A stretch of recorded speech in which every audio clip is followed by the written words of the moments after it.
காட்டும் நெறியில் என்னை நடத்தும். ஆண்டவரே, நீர் போற்றுதற்கு உரியவர். எனக்கு விதிமுறைகளை கற்பித்தருளும். விதிமுறைகளில் நான் மகிழ்ச்சியுறுகின்றேன். வாக்குகளை நான் மறக்க மாட்டேன். திருச்சட்டத்தில் வியப்பானவற்றை நான் கண்டுணருமாறு என் கண்களை திறந்தருளும். நியமங்கள் காட்டும் வழியை என்றும் உணர்த்தியருளும். வியத்தகு செயல்கள் பற்றி நான் சிந்தனை செய்வேன். உமது கட்டளைகள் காட்டும் நெறியில் என்னை நடத்தும். உமது கட்டளைகள் காட்டும் நெறியில் என்னை நடத்தும்.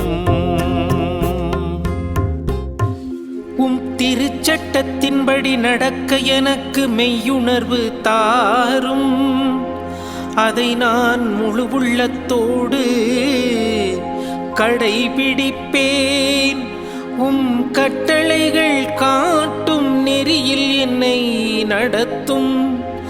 ஏனெனில் அதில் நான் மகிழ்ச்சி அடைகின்றேன்.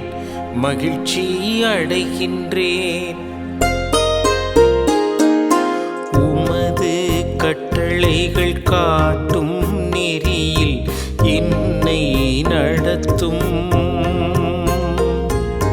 உமது கட்டளைகள் காட்டும் நெறியில் என்னை நடத்தும்.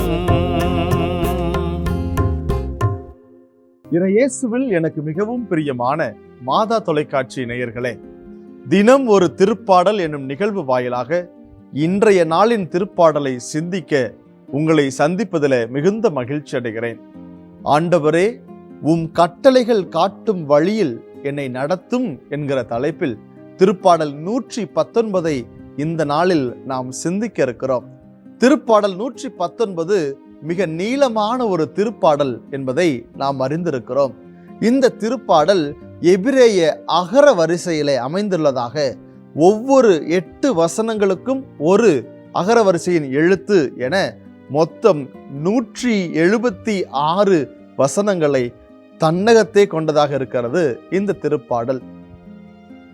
என் காலடிக்கு வாக்கே விளக்கு என்று சொல்லுகிற ஆண்டவருடைய வார்த்தையை இன்னும் அதிகமாய் ஆழமாய் போற்றி புகழ்கிற ஒரு அற்புதமான இந்த திருப்பாடலில் தான் நாம் இந்த நாளினுடைய சிந்தனையை செலுத்த இருக்கிறோம். இந்த திருப்பாடலில் மிக சிறப்பாக 12வது வசனம், 16வது வசனம், 18வது வசனம், 27 மற்றும் 34 மற்றும் 35வது வசனங்களை இந்த நாளில் நாம் தியானிக்க இருக்கிறோம். இறைவன் ஒளியாயிருக்கிறார், இறை வார்த்தையின் ஒளியில் நாம் நடக்க நம்மை அழைக்கிறார் என்ற ஆழமான கருத்தை உணர்ந்தவர்களாய் இந்த கருத்தை சிந்திப்போம்.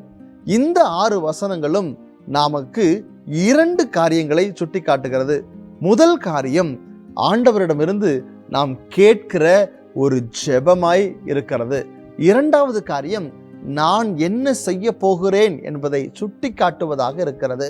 முதலாவது, நாம் எத்தனை வசனங்களை, எத்தனை விதமான விதிமுறைகள், நியமங்கள், திருச்சட்டம், கட்டளைகள், வாக்கு என்பன போன்ற வார்த்தைகளில் ஆண்டவருடைய வார்த்தையை, இறை வார்த்தையை, திருச்சட்டத்தை இன்னும் ஆழமாக நமக்கு இந்த வசனங்கள் எடுத்துரைப்பதை பார்க்கிறோம். இதில் நாம் கேட்பது எல்லாம் ஒரு ஜெபமாய் இருக்கிறது. என்ன ஜெபம்? உம்முடைய விதிமுறைகளை எங்களுக்கு கற்றுத்தாரும். ஆண்டவரே, உம்முடைய வியத்தகு செயல்களை நாங்கள் உணர்ந்து கொள்ள, கண்டு உணர்ந்து கொள்ள எங்களுடைய கண்களை திறந்தருளும். ஆண்டவரே, உம்முடைய அற்புதத்தை, உம்முடைய வாக்கை எங்களுக்கு உணர்த்தியருளும்.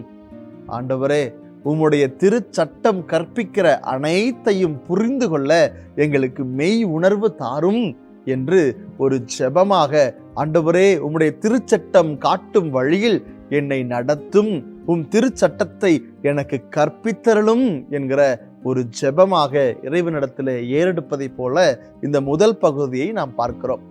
இரண்டாவது பகுதி எப்படி இருக்கிறது? ஆண்டவருடைய விதிமுறைகளில் நான் மகிழ்ச்சியுறுகிறேன். ஆண்டவருடைய வாக்கை நான் ஒருபோதும் மறக்க மாட்டேன். ஆண்டவருடைய எப்பொழுதும் இருக்கக்கூடிய அந்த வார்த்தையை, திருச்சட்டத்தை, ஆண்டவருடைய நியமங்களை நான் அனுதினமும் சிந்திக்கிறேன். என்னுடைய சிந்தனைகளில் நான் அவற்றையே நிலைநிறுத்துவேன் என்பன போன்ற வசனங்கள் நாம் என்ன செய்ய வேண்டும் என்பதை மிக தெளிவாக எடுத்து கூறுவதை இந்த திருப்பாடல் சொல்லுகிறது. அன்புக்குரியவர்களே, இதோ ஆண்டவருடைய வார்த்தை உண்மையுள்ளதாக, ஆற்றல் வாய்ந்ததாக, இரு பக்கமும் வெட்டக்கூடிய எந்த வாளினிற்கும் மேலானதாக இருப்பதை நாம் பார்க்கிறோம். அந்த வார்த்தையை சொல்பவருக்கும் அது பலன் தருகிறது, அந்த வார்த்தையை கேட்பவருக்கும் அது பலன் தருகிறது. அப்படி இறை வார்த்தையின்படி நீங்களும் நானும் நடக்க வேண்டும் என்பதை ஆணித்தரமாக சொல்லி காட்டுகிறது.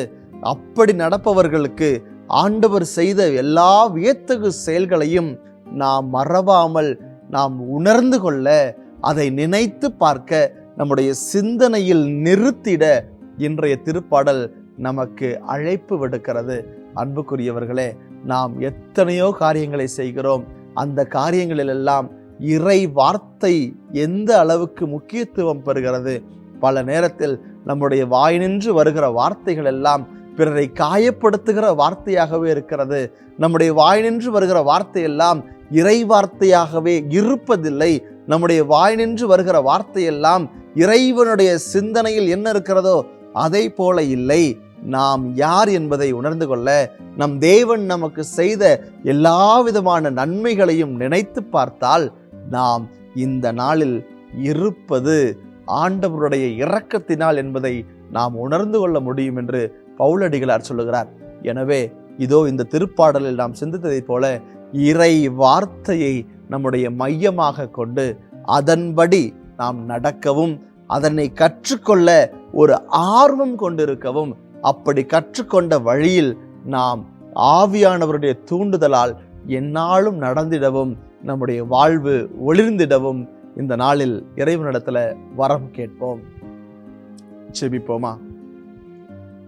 ஆற்றலின் நாயகனே இறைவா, உம்மை போற்றுகிறோம், புகழுகிறோம். ஒளியாம் இறைவார்த்தை விளக்கின் வெளிச்சத்தை போல எங்களுடைய வாழ்வின் முன்பாய் ஒளிர்கிறது.